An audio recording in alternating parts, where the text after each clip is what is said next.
So I came across this app on X the other day, and I thought that this would be a great app to add to your Shopify store if you wanted to increase conversion rates and just overall improve customer experience. So the app is called Checkout Links, and the USP is that you can create links for your store directly to checkout, so one-click checkouts, and provide flexible discounts. So this means that you don't have to create multiple coupon codes or multiple bundles, and you can link the customer directly to the checkout. So let's say you have an email with a specific coupon code that you want to apply, and for a specific bundle, you can create that directly with this checkout link. And so the user doesn't have to go to your site, add to cart, and then add the coupon code, make sure that the bundle is the correct bundle. And so that really improves conversion rate. So it's a pretty cool product called Checkout Link.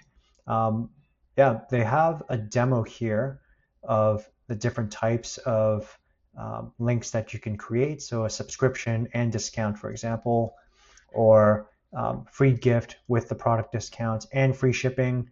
So it looks like it's very flexible.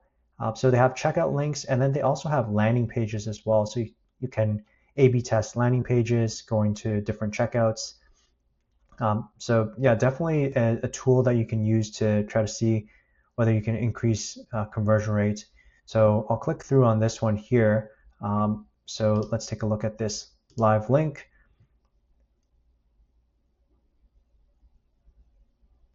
So you can see if you use this link, then it'll provide the discount and also the free gift.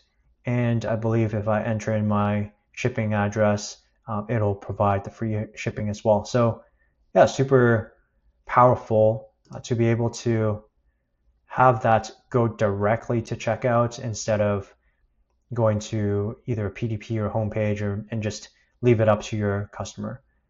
Yeah, wanted to do a quick video about this. Super cool product. I think that it's yeah, lots of people are using it. So 21 5-star reviews. Yeah, if you have any questions or anything like that, I'm going to break down more apps and more stores on this channel. And yeah, any questions, please just leave a comment below and I'll get back to you.